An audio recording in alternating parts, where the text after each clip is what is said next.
एक समय की बात है, भारतवर्ष में एक निरपत राजा राज्य करता था। बड़ा प्रतापी था, दानी था।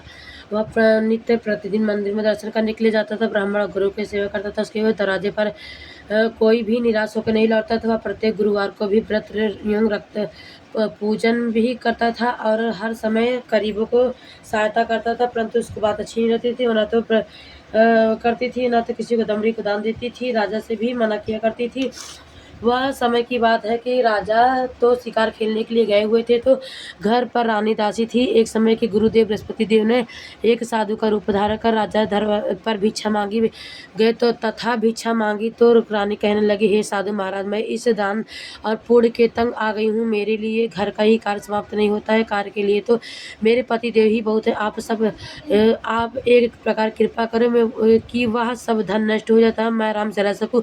साधु बोले, हे देवी, तुम तो बड़ी विचित्र संतान से धन और कोई दुखी नहीं होता है, उसको भी चाहिए। पापी पापी भी पुत्र हो और धन इच्छा करता है। अगर आपके पास हो धन अधिक मन, तो भूखे मनुष्य को भोजन करवाओ, ब्याह लगवा, ब्राह्मणों को दान दो, धर्मशाला खुलवाओ, ब्याह तालाब बागड़ी आज का निर्वाह कराओ तथा निर्धन मनुष्य को कुंवारी कन्या विवाह कराओ और अगर और अनेकों अज्ञात धर्म करो। इस प्रकार कर्मों से आपके कुल का आपका नाम परलोक सार्थक में होगा, वह स्वर्ग की प्राप्ति होगी। वह रानी ने इस बातों बातों का खुश न हुई। वह बोली, हे साधु मैं महाराज, मुझे ऐसा धन नहीं मिला है, आवश्यकता है नहीं जिसको और मनुष्य को दान दूं तथा जिसको रखने उठाने में मेरा समय बर्बाद हो जाएगा। साधु ने कहा कि हे देवी, तुम्हारी इच्छा है जो वह होगा, मैं तुम्हें बताता हूँ वैसा ही करना। बृहस्पतिवार के दिन घर लीपकर अपने केशों को धोना, केशों को धोते समय स्नान करना, राजा से कर हजामत करवाए, भोजन मांस मंजरा कपड़ा धोबी के यहाँ डालना। इस प्रकार सात बृहस्पतिवार करने से तुम्हारा सब धन नष्ट हो जाएगा। इस प्रकार कह कर वह साधु महाराज वहां से आनंद हो गए। रानी ने साधु से कहने लगे अनुसार वैसा ही किया। 3 बृहस्पतिवार के बीतते उसका सब धन नष्ट हो गया और भोजन दोनों तरसने लगे। संसारी भूखों को दुखी रहने लगे। वह राजा रानी से कहने लगी, राजा रानी, तुम वहां पर जाओ, मैं दूसरे के देश के जाऊंगा। वहां पर मुझे मनुष्य नहीं जानते, इसीलिए कोई भी कार्य नहीं कर सकता है, पर देश चोरी भी बराबर है। ऐसा कहकर वह परदेश चला गया और वह जंगल में जाता है, लकड़ी काट कर लाता है और इस शहर में बेचता है। इस तरह जीवन व्यतीत करने लगा। इधर राजा रानी के एक और दासी दासी दुखी रहने लगा। किसी भी दिन भोजन कर मिलता, किसी दिन जल पीकर भी रह जाती थी। समय रानी और दासी को 7 दिन बिना भोजन के व्यतीत हो गए। रानी ने अपनी दासी को देखा, कहा, हे दासी, वहाँ पर पास ही मेरी नगर मेरी बहन रहती है, वहाँ बड़ी धनवान है, तू अपने पास जा, अपने वहाँ पास से बेजर मांग कर लिया, जिससे कुछ समय गुजर जाएंगे। और रानी से कहने लगी, बहन उस समय पूजन कर रही थी क्योंकि उस दिन बृहस्पतिवार था। उस दासी ने कहा, है रानी की बहन को देखा है और उसके बोली थे, रानी, मुझे तुम्हारी बहन ने भेजा है, मेरे लिए 5 सर बेजर दे दो। इस प्रकार दासी ने अनेक बार कहा कि परंतु रानी ने कुछ उत्तर भी नहीं दिया, क्योंकि वह कुछ समय व्यतीत व्रत सुन रही थी। इस प्रकार जबलदी के किसी प्रकार का उत्तर भी नहीं दिया। वह कुछ बहुत दुखी होकर क्रोध भी आया और उसे लौट कर अपने गांव के आकर कहने लगी कि हे दासी रानी, तुम्हारी बहन ने मुझे बहुत बड़ी आदमी हो गई, छोटे मनुष्य से बात भी नहीं करती, इसलिए मैं उससे कहा कि तो उनसे कोई उत्तर भी नहीं दिए, मैं वापस चली जाऊंगी। मेरी दासी ने उससे उनका कोई दोस्त नहीं था, अच्छे बुरे का तब कोई भी सहारा नहीं होता, अच्छे बुरे का ही पता आपत्ति ही लगता है, जो ईश्वर की इच्छा लगता है वही होगा, पर यह सब हमारे भाग का ही दोष है। इधर रानी ने देखा कि मेरी बहन की दासी ने कहा आई थी, परंतु उससे कुछ नहीं कहा, जिससे वह दुखी हुई होगी। वह सोचकर कथा की सुनी और विष्णु भगवान की पूजा कर रही थी। रानी ने बहन से कहा, घर चली जाओ। दासी से जाकर बहन से कहा कि हे बहन, कहने लगी कि बोले विष्णु भगवान की जय, विष्णु महाराज की जय।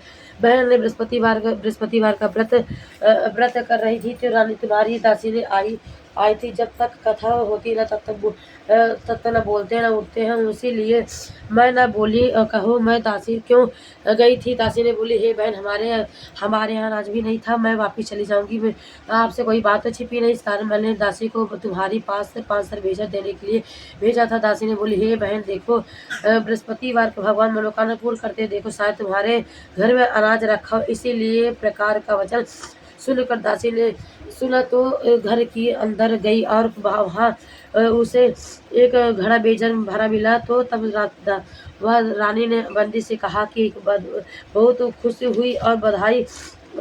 दासी ने कहने लगी कि हे दासी, देखो हम वैसे में तो आपको जब नहीं मिलता है तो हम रोज का व्रत किया करते हैं। उनसे व्रत की विधा कथा सुन पूछ ली जाए तो उससे हम भी किया करेंगे। तब वो रानी ने दासी को अपनी बहन से कहा, ये पूछा है बहन, बृहस्पतिवार का व्रत की कथा कैसे है। वह दासी का व्रत करने लगी कि दासी ने बहन से कहा, हे गुरुवार के व्रत की चने की दाल मुनक्का के विष्णु भगवान के केले के जड़ के पूजन करें तथा पीला दीपक जलाए, पीला भोजन करें और कथा कहानी सुने। इस प्रकार कहानी करने से गुरु भगवान प्रसन्न होते, अन्न पुत्र धन देते, मनोकामना पूर्ण करते हैं।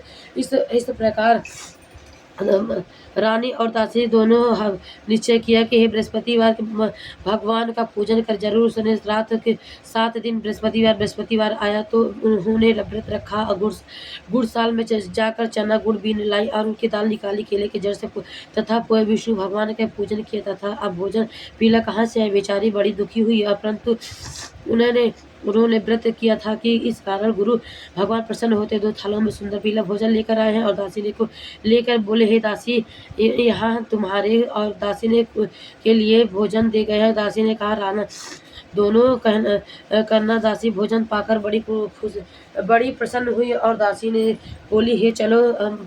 रानी की बहन भोजन कर रही थी तो दासी ने कहा, उसको विषय के कुछ पता नहीं है, तो इसीलिए वह दासी ने बोली, हे तू ही भोजन कर रही थी क्योंकि तू हमारे व्यर्थ में हंसी उड़ाती। दासी ने बोली, हे महात्मा भोजन दे गए हैं। रानी कहने लगी कि वह भोजन तेरे ही लिए दे गया, तू भोजन कर लो। दासी ने कहा, हे वह महात्मा हमें 2 थालों में सुंदर पीला भोजन दे गया, हमें और तुम दोनों के साथ साथ भोजन करेंगे। इस प्रकार वह दासी और बंदी के दोनों के गुरु भगवान को नमस्कार कर भोजन को प्रारंभ किया। तथा वह एक बृहस्पतिवार का गुरु भगवान को व्रत किया और विष्णु भगवान के पूजन करो तथा बृहस्पतिवार का भगवान के पूजा कृपा करो। फिर दासी से कहने लगी, धन तुम्हें कैसे। रानी ने कहा, उस समय आलस करने लगी थी। तब दासी ने बोली, हे देखो तो हमें रानी ने तुम्हें पहले से आलस करने लगी थी, तुम्हें धन के रखने उठाने में कष्ट होता था, इस कारण धन कष्ट नष्ट हो जाता। अब तो गुरुवार भगवान की कृपा से धन मिला है, इसलिए तुम्हें आलस करती थी। वह बड़ी मुसीबत की बात है, अधम है।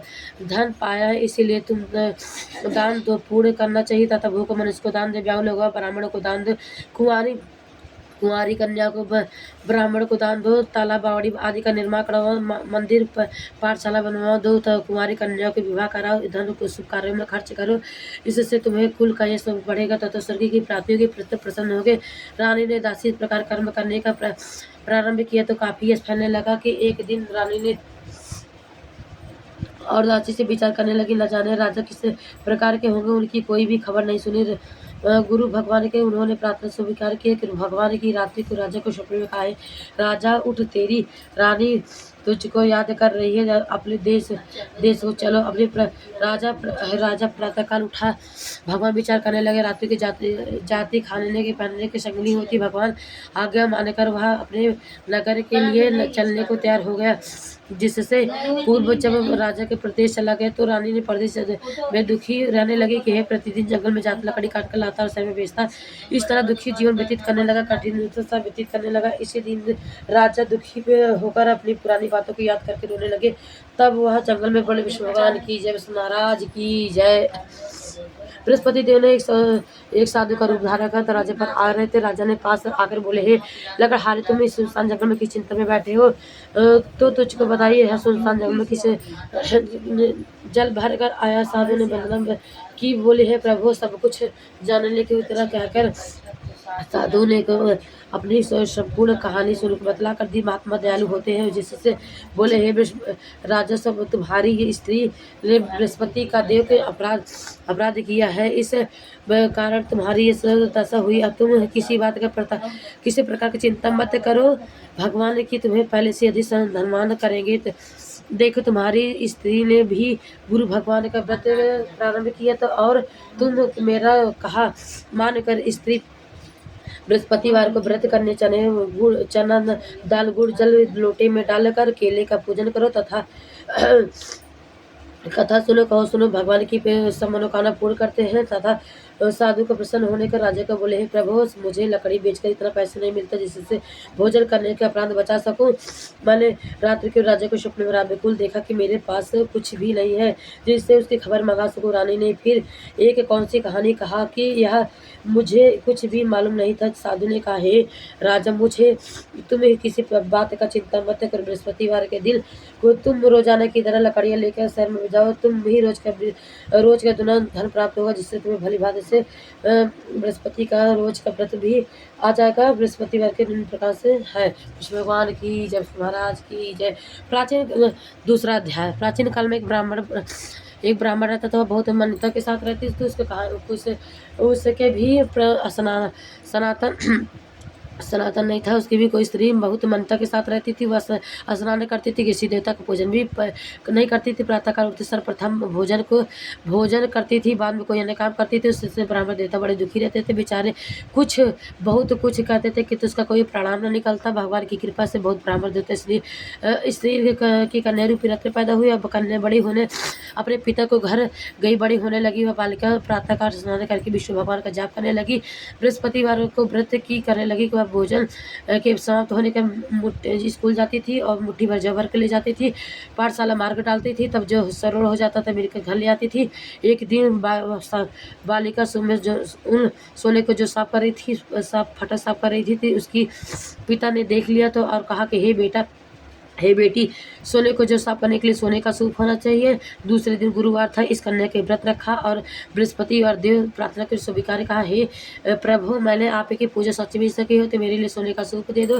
बृहस्पति देव के सच्ची प्रार्थना स्वीकार की। रोजाना की तरह वह कन्या जब जाने लगी वह लौट कर बिल कर घर ले आती थी। तो बृहस्पति देव ने वह कृपा करके सोने का सूप मिला तो वह घर ले आई और तब उससे जो साफ कर रही थी, परंतु उसको कोई परिणाम नहीं। एक दिन की बात है, वह कन्या सोने को जो सूप में साफ कर रही थी तो उस शहर का राजपुत्र वहां से होकर निकला। तो इस कन्या के रूप के कार्य को देखकर मोहित हो गया तथा अपने कार्य को भोजन को तथा जल को त्याग कर उदास लेट गए। जब इस बात का पता लगा तो प्रधानमंत्री के साथ उसके के पास गए और बोले, हे बेटा तुम्हें किस बात कष्ट है? किसी ने तेरा पार किया, सब कार्य करूँगा वही कार्य करूँगा। बोले विष्णु भगवान की जय, महाराज की जय। कार्य वही कहो, मैं कार्य करूँगा जिससे तुम्हें प्रसन्नता। अपने पिता के राजकुमार की बातें सुनी तो वह बोला, है मुझे आपकी कृपा से मुझे किस बात के किसी दुख नहीं, किसी ने मेरा पालन किया, परंतु वह जिसका लड़की के साथ विवाह करना चाहता हूँ वह सोने का सूप साफ कर रही थी। सोने का बड़ा आश्चर्य हुआ बड़ा और बोला, हे बेटा इस तरह कन्या पिता तुम्हें लगाओ, मैं तुम्हें साथ विवाह करा दूंगा, अवश्य कर दूंगा। राजकुमार के उससे लड़की के घर गए और पता बतलाकर प्रधानमंत्री उस लड़की के साथ गए और ब्राह्मण देवता ने सभी हाल बतलाकर ब्राह्मण देवता ने राजकुमार के सुनी बातें तो अपनी कन्या की विवाह करने के लिए तैयार हो गए और भी विधान के साथ अनुसार ब्राह्मण देवता की कन्या की विवाह करने के लिए साथ हो गया। और कन्या के घर की जाति पहले भांति के उस ब्राह्मण देवता के घर में गरीबी का निवास हो गया। अब भोजन के लिए बड़ी मुश्किल से मिलता था। एक दिन दुखी होकर ब्राह्मण देवता ने अपनी पुत्री के पास गए। बेटी ने पिता को दुखी अवस्था को देखकर माँ का हाल पूछा तो ब्राह्मण देवता ने सभी हाल करने के बहुत सावधान देकर अपने पिता को विदा किया। और इस तरह ब्राह्मण देवता ने समय सुखपूर्वक व्यतीत हुआ और कुछ दिन बाद वही हाल हो गया। ब्राह्मण देवता ने सभी कन्या की हो गए सब हाल।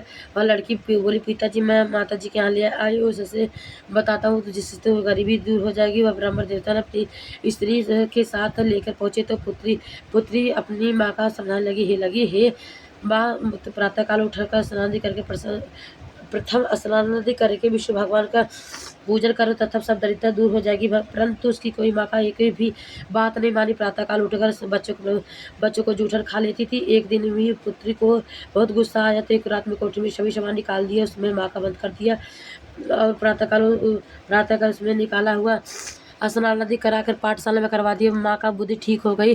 फिर प्रत्येक बृहस्पतिवार व्रत रखने लगी। इस व्रत के प्रभाव से उसकी माँ का बहुत ही धनवान हो गया, पुत्रवती हो गई और बृहस्पति जी के प्रभाव से स्वर्ग की प्राप्ति हुई तथा ब्राह्मण देवता ने सुखपूर्वक इस लोक के सुख भोग कर स्वर्ग की प्राप्ति हो गई। इस तरह कहानी कहकर साधु ने देवता के वहाँ से लोप हो गए। धीरे धीरे से व्यतीत करने लगे, व्यतीत होने लगा। फिर वही बृहस्पतिवार का दिन आया तो जंगल में लकड़ी काट कर लाता शहर में बेचता। इस तरह बेचने लगा। उस दिन में एक अधिक पैसा मिला तो राजा ने चने गुड़ आदि निकाल कर गुरुवार का व्रत रखा और उस दिन भी उसके सभी क्लेश दूर हो गए। परंतु अगला गुरुवार दिन आया तो बृहस्पतिवार के व्रत करना भूल गया। इस कारण बृहस्पतिवार के भगवान नाराज हो गए। इस दिन उस नगर के राजा के विशाल अग्रहण किया तथा शहर में घोषणा करवा दी कि कोई भी मनुष्य अपने घर न जलवा न समस्त जनता मेरे यहाँ जो आएगा उसके आगे को जो मानेगा उसकी फांसी दी जाएगी। इस तरह घोषणा संपूर्ण नगर के करा रही थी। तो राजा के आगे अनुसार शहर में सभी लोग भोजन करने लगे कि इसे लेकिन लकड़हारा कुछ देर पहुंचा तो इसलिए आगे उसका अपने साथ घर ले गए और ले जाकर अपने भोजन करा रहे थे। रानी ने दृष्टि कुटी पर पड़ी हुई जिसका हार लटका हुआ था वहाँ पर दिखाई नहीं दिया। रानी ने निश्चय किया इससे मेरा हार मनुष्य ने चुरा लिया है। उसी समय जब सैनिक बुलवाकर उसको जेल खाने में डलवा दिया। तब राजा ने जेल खाने में पड़ गया और दुखी होकर विचार करने लगे न जाने पूर्व के जन्म के कर्म से एक साधु ने याद करके जंगल में लकड़ी काटकर लाता देव के साधु के रूप में प्रकट हुआ और उसकी दशा को देखकर कहने लगे, अरे मूर्ख, तूने बृहस्पतिवार की कथा तो की है, इस कारण वह तुझे दुख प्राप्त हुआ। अब चिंता मत कर, बृहस्पतिवार के दिन जेल खाने में दरवाजे पर 4 पैसे मिलेंगे। तू बृहस्पतिवार की पूजा करने का तेरे सभी कष्ट दूर हो जाएंगे। मुझे उसी रात्रि में बृहस्पतिवार देख के राजा को स्वप्न में राजा का कहा है, तुमने जिस आदमी का जेल खाने में बंद कर दी वह निर्दोष है। वह राजा अपने छोड़ देने से रानी ने हार कोटी पर लटका हुआ था वर दिखाई नहीं दिया। मैं तेरे राज्य का नष्ट कर दूंगा। इस तरह रानी रात्रि स्वप्न में कहा देख राजा प्रातः काल उठा और कोटी पर वहां पर दिखाई नहीं दिया। बुलवाकर क्षमा मांगी तो तथा राजा के यज्ञ वस्त्र आभूषण के विदा किए तथा गुरुवार के दिन आज्ञा अनुसार के राजा अपने राजा को जेल चल दिया। तब राजा ने निकट पहुंचा तो उस बड़ा आश्चर्य हुआ कि नगर में पहले से अधिक बाग, तालाब और कुआं से बहुत सा धर्मशाला, मंदिर आदि बन गए हैं। राजा ने पूछा कि यह किसका बाग और धर्मशाला। तब नगर के सब लोगों ने कहने लगे कि सब लोग रानी ने दासी के कहे राजा के सही की और गुस्सा भी आया। तभी रानी ने खबर सुनी कि राजा के आ रहे हैं तो रानी ने सिर्फ दासी कहा, ही दासी देख राजा हमको कितनी बुरी हालत में छोड़ गए, हमारी ऐसी हालत देख लौटता जाए। तो दरवाजे पर खड़ी हो गई, दासी को देकर खड़ी हो गई और राजा के अपनी कथा ले लिए। तब राजा क्रोध करके अपनी तलवार निकाली तो राजा पूछने लगी, यह बतला कर तुम्हें यह धन तुम्हें कैसे प्राप्त हुआ है। तब उन्होंने कहा कि हमें धन बृहस्पति देव ने सभी व्रत के प्रभाव से प्राप्त हुआ है। राजा ने निश्चय किया कि राज बृहस्पति वह सभी लोग बृहस्पति के देव का पूजन करते हैं, परंतु रोजाना की तरह दिन में 3 बार कहानियां का करते थे। रोज के व्रत क्या करूंगी। अब हर समय राजा की दुपट्टे में चन्नी बांधी रहती थी। राजा ने उन पर 3 बार कहानियां का एक समय की बात विचार करने लगी, चलो अपनी बहन क्या हो यार। एक तरह निश्चय के राजा घोड़े पर सवार होकर अपनी बहन को यहाँ चलने को तैयार होकर मार गए। उसने देखा कि कुछ आदमी मुर्दा को लिए जा रहे थे तो उन्हें रोक कर हाथ लगा तो अरे बोले, विष्णु भगवान की जय, महाराज की जय। अरे भाई, मेरी बृहस्पतिवार के देव की कहानी तो सुन लो बोलो। हमारा तो आदमी मर गया है तो इसके कथा तो अपनी पढ़ी है, परंतु उसका कुछ आदमी बोले है, अच्छा तो कहो, मैं तुम्हारी कथा भी सुनेंगे। तथा राजा के दाल निकाली तथा राज के कथा आदि कथा हुई। मुर्दा हिलने लगा। जब और तो कथा समाप्त करके राम राम करके मनुष्य खड़ा हो गया। राजा बड़ा आगे मार के उसे एक किसान के पेट में हल चलाता हुआ मिला। उसे देखा तो उससे अरे बोले, अरे भाई, मेरी बृहस्पतिवार की कथा तो सुन लो। किसान बोला, मैं जब से तेरी कथा सुनूंगा तब तक मैं 4 हरैया जोत लूंगा। अपनी कथा किसी और को सुना। इस तरह राजा का जलने लगा। राजा ने के पैर पछाकर खाकर गिर गया। तो तब तक किसान के पेट में दर्द हो जोर से दर्द होने लगा। उस समय उनकी माँ का रोटी लेकर आई थी। तब उसने यहाँ देखा तो अपनी पुत्र को सब हाल पूछा और सभी बेटे के सभी हाल बतलाकर बुढ़िया दौड़ते दौड़ते घुड़सर के पास गई और उससे बोली, है मैं तेरी कथा सुनूंगा तब तक मैं 4 हरैया जोत लूंगा। राजा बुढ़िया के खेत जाकर कथा कही। उससे सुनते ही वह का गिर गया और किसान के पेट दर्द होने लगा। किसान के पेट में देखा तो बहन एक भाई से कुमारने की। दूसरे दिन सवेरे हुआ तो सब लोग भोजन कर रहे थे। तो राजा ने बहन से पूछा कि बहन जिससे भोजन करा रही मेरी बहन की बृहस्पति कहता। तो सुन लोग बोले, भैया ऐसे यहाँ पहले भोजन करेंगे बाद में कोई काम करेंगे भोजन कोई प्रश्न होता। देखा वो जिससे भोजन करा रहे थे तथा वह एक कुमार के घर गए और जिस लड़का बीमार था मालूम हुआ कि उनसे कोई भी किसी बात का भोजन नहीं किया। जिससे रानी ने बहन भाई से कहा कि कथा सुनने के लिए तुम्हारा का घर कहाँ है। तो वहाँ तैयार हो गया। राजा ने जाकर बृहस्पतिवार की कथा की कि जिससे सुनकर लड़का ठीक हो गया। अब तो राजा की प्रसन्नता होने लगी। राजा की बहन से कहा, हे बहन हम भी अपने घर के जाएंगे तो तुम भी तैयार हो जा।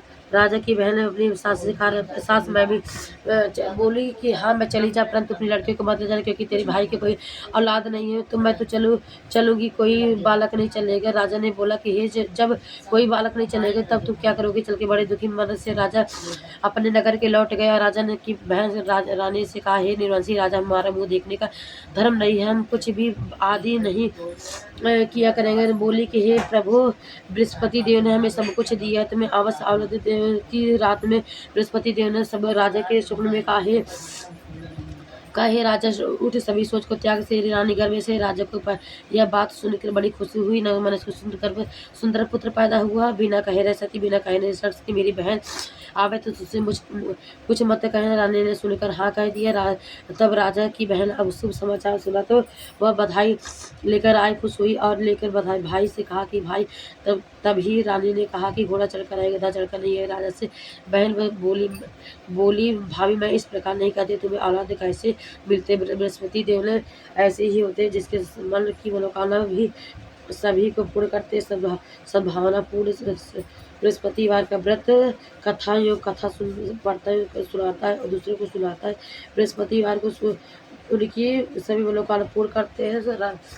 मन भगवान की बृहस्पति देव उनकी रक्षा करते हैं। संसार में जो सद्भावना से भगवान की पूजन व्रत सच्चे हृदय से करते हैं उनकी सभी मनोकामना पूर्ण करते हैं। जैसे सच्ची मन भगवान से रानी और राजा का गुणगान किया था सभी इच्छाओं को बृहस्पति देव ने पूर्ण की थी। इसलिए सबको कथा सुनने के बाद प्रसाद लेकर जाना चाहिए, हृदय से उसका नमन करना चाहिए, जयकारा बोलना चाहिए। विष्णु भगवान की जय, महाराज की जय।